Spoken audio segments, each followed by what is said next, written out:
Vamos concluir o nosso trabalho com o relatório final da nossa análise. Aqui está para você, nós deixamos aqui mesmo no Jupyter Notebook, mas em outros capítulos provavelmente você vai encontrar isso também em um manual PDF. Pois bem, com base em nossa análise, observamos que as variáveis mais relevantes para identificar um bom candidato são o índice de desenvolvimento da cidade onde mora o candidato, o tempo de experiência profissional, se está ou não matriculado em um curso universitário, se tem ou não experiência relevante, o nível educacional, o tipo de empresa que o candidato trabalhou ou trabalha atualmente e a especialização na graduação, quando for o caso, né? Ou seja, quando ele tiver a graduação. Basicamente, as variáveis que representam X aqui em nosso conjunto de dados. Não são relevantes para análise. O ID do candidato não serve para nada em termos de análise de dados. O código da cidade do candidato não foi uma informação relevante, porque eu tenho apenas o código. Eu precisaria do nome da cidade para que eu pudesse fazer uma análise mais detalhada. O gênero, nós vimos através de validação que não há uma grande associação do gênero com a variável que nós queremos prever. Então isso não é relevante para o nosso trabalho. A última vez que o candidato esteve empregado, uma variável que nós removemos também, o tamanho da empresa, quando for o caso, e o total de horas de treinamento. Isso aqui é importantíssimo, não é? Porque esse training hours é exatamente uma das variáveis que basicamente indica quanto tempo o candidato levou para concluir o treinamento da empresa. Veja que essa informação não é relevante para o objetivo da empresa. Interessante isso, nós validamos durante o nosso trabalho lá com o mapa de correlação. Recomendações do analista de dados. Isso para o RH. O RH pode desenvolver um método de coleta de dados para obter outros recursos a fim de melhorar a qualidade dos dados e tornar o trabalho de análise mais preciso.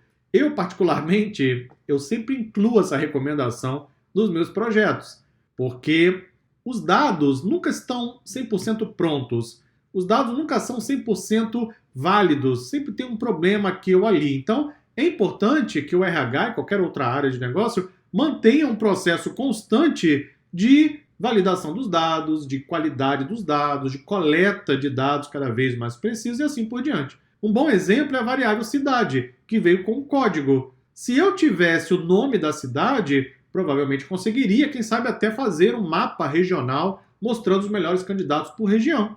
Mas eu não tenho essa informação, fica muito difícil entregar algo mais. O RH pode procurar candidatos que vêm de cidades com índice de desenvolvimento urbano mais baixo, sem experiência relevante, nível de educação superior e menor experiência de trabalho para ter chance de encontrar candidatos que estão procurando emprego.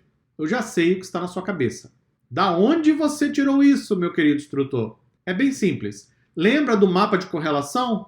Há uma correlação negativa das duas variáveis numéricas.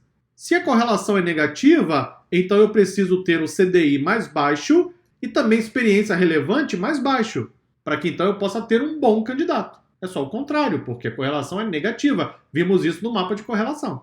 A análise de dados é realmente linda, não é? Veja que é você resolver um problema de negócio através de todo esse trabalho que nós fizemos até aqui. Simplesmente fabuloso. Temos ainda o nível de educação superior, que foi exatamente a categoria dessa variável que apresentou maior peso de evidência. Lembra disso, do peso de evidência? Sim, nós fizemos a análise. Essa categoria da variável nível de educação foi a que apresentou maior peso de evidência, bem como menor experiência de trabalho. Ou seja, esses itens são aqueles que têm maior correlação com a variável alvo. Se o RH quer contratar um candidato ou quer encontrar um candidato que queira mudar o seu emprego, queira ser contratado por aquela empresa, então essas são as variáveis que o RH deve considerar. Veja que estamos entregando uma solução de negócio realmente, não é? Então, na hora que a equipe de RH for entrevistar os candidatos, ela deve verificar qual é o índice de desenvolvimento urbano na cidade do candidato, qual é o nível de experiência, qual é o nível educacional e o nível de experiência de trabalho. Se observar esses valores, essas categorias, considerando essa regra que nós extraímos dos dados, é bem provável que a empresa consiga um bom candidato. Última recomendação, o RH pode tornar o treinamento mais compacto, porque muitas pessoas não precisam de muito tempo para concluir o treinamento. Lembra também dessa análise que nós fizemos durante o nosso trabalho? Produzir treinamento, as pessoas acham que é de graça. Não é de graça, dá um trabalho gigantesco, não é? Produzir o material, gravar as aulas, editar os vídeos, publicar o material, manter tudo isso numa plataforma online é um trabalho gigantesco. Então, se a empresa pode compactar o treinamento, isso vai reduzir o custo da empresa, concorda? Sendo assim, faz todo sentido para esse exemplo desses dados que temos em mãos. As pessoas não gastam muito tempo fazendo esse treinamento de acordo com esses dados que temos aqui no dataset. Então, a empresa pode compactar melhor os treinamentos, porque assim ela vai reduzir o custo, as pessoas vão fazer o curso mais rápido e ela vai conseguir mais rapidamente recrutar os candidatos que a empresa precisa para os trabalhos de consultoria. É exatamente isso que estamos estudando ao longo de todo esse trabalho neste projeto número 2. Ufa! Concluímos então o nosso projeto. Eu espero que você tenha agora uma visão bem mais clara do que é análise de dados, ok? Isso aqui que nós fizemos é analisar dados. Observe que nós não envolvemos aqui machine learning em momento algum.